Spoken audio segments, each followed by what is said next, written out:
تم سب کے سب آدم کی اولاد ہو اور آدم کو اللہ نے مٹی سے بنایا.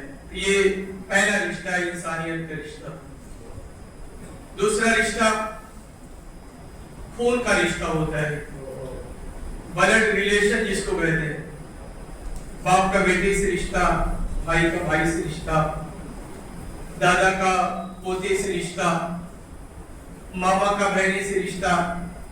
یہ بلڈ ریلیشن کہا جاتا ہے, خونی رشتہ کہا جاتا ہے. اس رشتے کی بھی بڑی اہمیت ہے.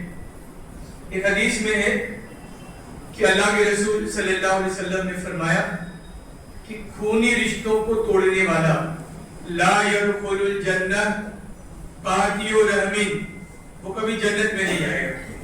اس کی بھی بڑی ویلیو ہے اسلام میں. تیسرا رشتہ ہے ایمان کا رشتہ. یہ بہت بڑا رشتہ ہے اور ان دونوں رشتوں سے بڑا ہے. انسانیت کے رشتے سے بڑا اگر کوئی رشتہ ہے تو ایمان کا رشتہ ہے. خون کے رشتے سے بھی بڑا اگر کوئی رشتہ ہے تو وہ ایمان کا رشتہ ہے. ایمانی رشتے کی بنیاد پر دنیا کے تمام مسلمان, چاہے وہ برما کا مسلمان ہو, چاہے وہ افغانستان کا مسلمان ہو, چاہے وہ عراق, شام, یمن یا لبنان کا مسلمان ہو, یا ہندوستان کا مسلمان ہو, انصاری ہو, منصوری ہو, سید, شیخ, پٹھان ہو, چاہے کسی بھی برادری سے تعلق رکھتا ہو, کسی بھی نسل سے اس کا تعلق ہو, ایمان یہ کہتا ہے ایمانی رشتے کی بنیاد پر دنیا کے تمام مسلمان ایک دوسرے کے بھائی بھائی. ایک حدیث میں اللہ کے رسول صلی اللہ علیہ وسلم نے ارشاد فرمایا کہ مثل المؤمنین فی توادہم وتراحمہم وتعاطفہم مثل الجسد. تمام کے تمام جو رشتے ہیں ان رشتوں میں جو ایمان کا رشتہ ہے ایک جسم کی طرح ہے. جیسے میری آنکھ میں اگر درد ہوگا تو میرا دل اس کی کسب کو محسوس کرے گا. میرے ناخن میں چوٹ لگے گی تو میری آنکھوں سے آنسو بہے گا. میرے دل پہ کوئی دھکا لگے گا تو میرے پیر میں لڑکھڑاہٹ پیدا ہوگی. یہ کس بات کی علامت ہے؟ میرے ناخن میں چوٹ لگ جائے, میری انگلی کٹ جائے, لیکن مجھے درد کا احساس نہ ہو, تو اس کا مطلب یہ ہے کہ جہاں میرا ناخن ہے یا جہاں میری انگلی ہے وہ حصہ بیکار ہو چکا ہے. یا تو میں مردہ ہو گیا ہوں, آپ کہیں سے بھی کاٹ لیجئے, کہیں سے زخم پہنچا دیجئے, مجھے کوئی فرق نہیں پڑتا. تو یہ ایمانی رشتے کی مثال ہے. برما کے مسلمانوں کے ساتھ اگر تکلیف ہے, شام کے مسلمان اگر کسی مصیبت میں ہیں, غزہ کے مسلمان 2 سالوں سے بمباری کا شکار ہے, ہلاکت کا شکار ہے, بھوکمری کا شکار ہے, اور نصیر پور کا مسلمان, نئی بستی کا مسلمان, شہاب الدین پور کا مسلمان, رسول پور کا مسلمان اس درد کو محسوس نہ کرے, تو اس کا صاف سا مطلب یہ ہے کہ ہمارا ایمان مر چکا ہے. تو اللہ کے رسول صلی اللہ علیہ وسلم نے فرمایا ایمان لانے والوں کی مثال, اہل ایمان کی مثال ایک جسم کی طرح ہے. جسم کے ایک حصے کو تکلیف پہنچتی ہے تو پورا جسم اس کے درد کو محسوس کرتا ہے. دیوبندی ہو, بریلوی ہو, شیعہ ہو, سنی ہو, اہل حدیث ہو, جماعت تبلیغی کا ہو یا جماعت اسلامی کا ہو, کسی جماعت سے تعلق رکھتا ہو یا کسی جماعت سے تعلق نہیں رکھتا, قاسمی ہو جائے, ندوی ہو جائے, فلاحی ہو جائے, اصلاحی ہو جائے, نقشبندی ہو جائے, رضا خانی ہو جائے, کسی بھی مسلک کا ماننے والا ہو جائے, لیکن اگر مسلمان ہے, ایمان کا دعویٰ ہے, تو وہ میرا بھائی ہے اور آپ کا بھائی ہے. اس رشتے کو پہچاننے کی ضرورت ہے, اس رشتے کو بچانے کی ضرورت ہے, اس رشتے پر بات کرنے کی ضرورت ہے.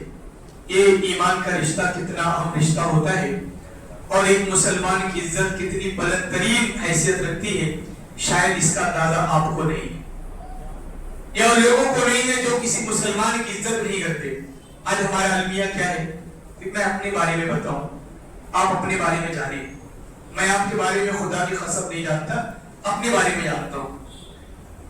میں غلطیوں کو بھولتا ہوں, گناہ کرتا ہوں. میں مولوی ہوں تو چھپ چھپ کے گناہ کرتا ہوں, تو تنہائی میں گناہ کرتا ہوں, انجانے میں بھی گناہ کرتا ہوں, اور کبھی جان بوجھ کر گناہ کرنے کے بعد بھی میں اپنے گناہ پہ ڈٹا رہتا ہوں.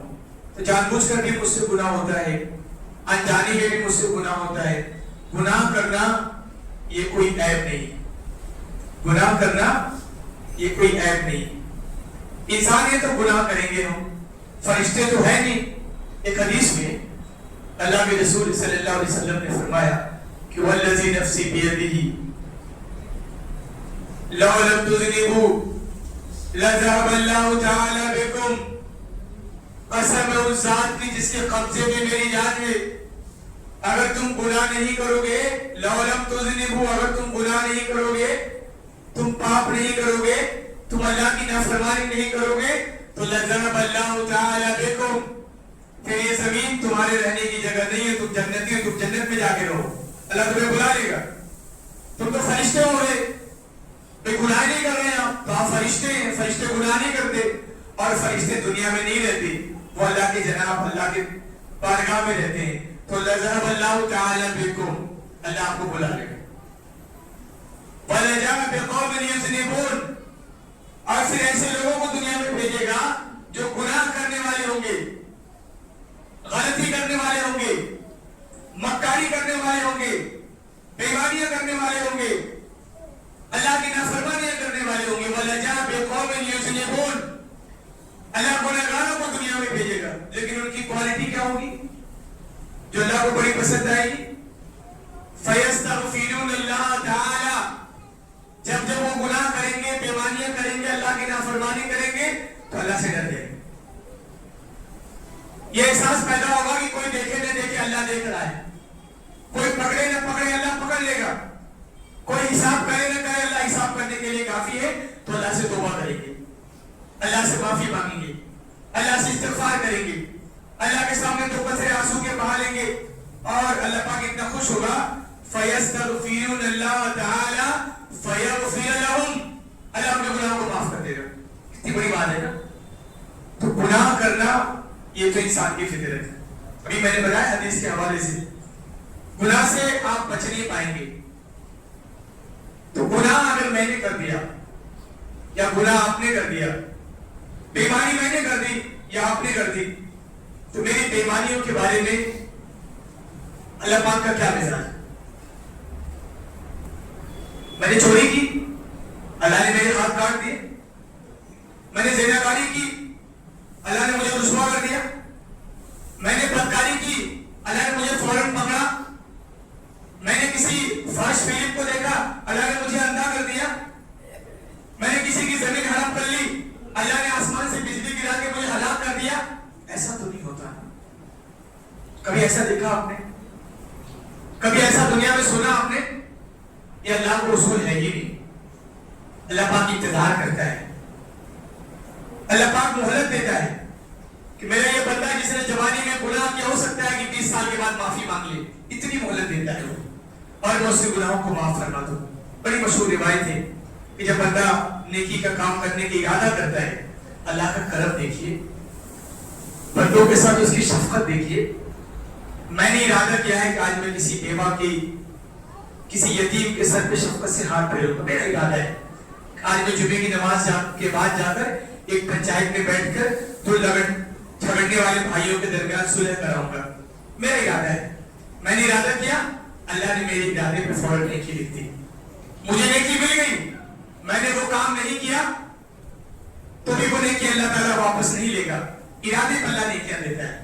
اور اگر نیکی میں نے کر دی تو جب تک نیکی کرتا رہا تب تک اللہ میری نام اعمال میں نیکیاں لکھتا رہے گا. اللہ کا کرم, اللہ کی نوازش, اللہ کی بخشش, اللہ کی عطا, اللہ کی شفقت کی بے پناہ مثال. آپ دیکھیے, میں نے گناہ کا ارادہ کیا کہ آج میں چوری کروں گا. اللہ تعالیٰ اپنے فرشتوں کو حکم دیتا روک کے رکھنا. ابھی چوری نہیں کی, ارادہ کیا اس نے,